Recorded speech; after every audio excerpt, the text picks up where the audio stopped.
How we going, guys? I hope you are well and having a good Tuesday.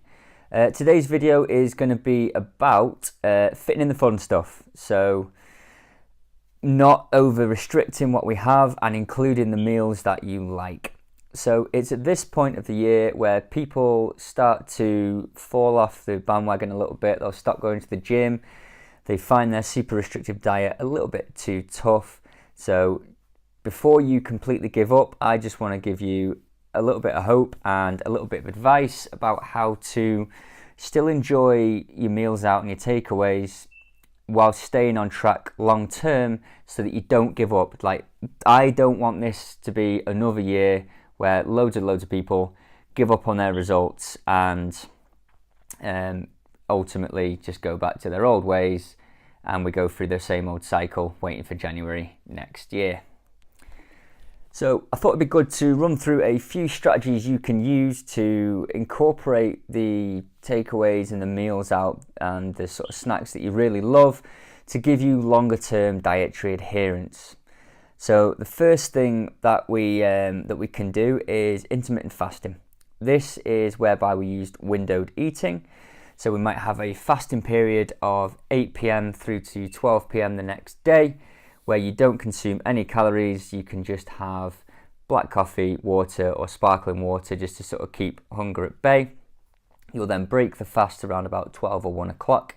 What this does is it pulls the calories closer together, and effectively you can miss a meal to fit in a higher calorie meal later if that's a strategy you want to use. Say you have a meal out later on and you wouldn't mind having what you fancied. So intermittent fasting is one method that we can use.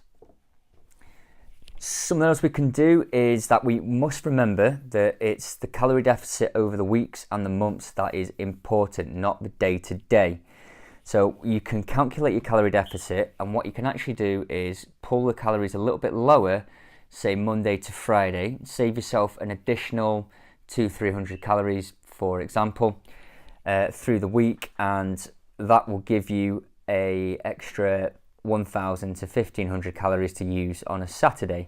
So as you'll see, you've got that extra 1,500 calories to incorporate on your Saturday. So it gives you a little bit more wiggle room for a takeaway or a meal out, for example. And as long as the consistency is there for the rest of the week, you still hit your calories, or you might not be quite in as much a deficit as planning, but you are still in a deficit. The sort of third option you can use, and I guess it's not really a strategy, it's just trying to reprogram how you think, is have that meal out that you want. Understand that it is one meal. Understand that yes, you will probably gain weight due to glycogen replenishment and water retention and a bit of sodium as well. And just get straight back on track the next day. Don't dwell on one singular meal. If you are consistent over the weeks, over the months, that is not going to make a huge difference, and you have to stop feeling ridiculously guilty about having one higher calorie meal.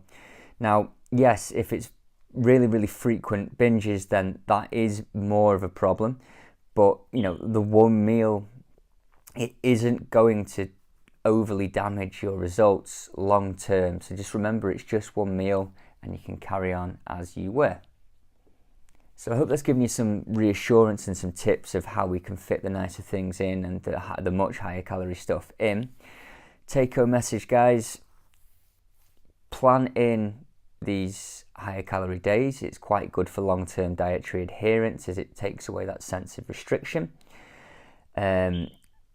You can use the various different tactics that we've discussed today. And next time that Tupperware Tim tells you that chicken and broccoli is the only way to lose fat, tell his boring ass to do one, and understand that there is a more flexible approach that still fits into the rules of fat loss, being in a calorie deficit long term, and you will still get results. If you've got any questions, guys, or if you want me to help you fit in a meal out that you really want, just drop me a comment below and I'll get right back to you. Have a great day, guys, and I'll see you tomorrow.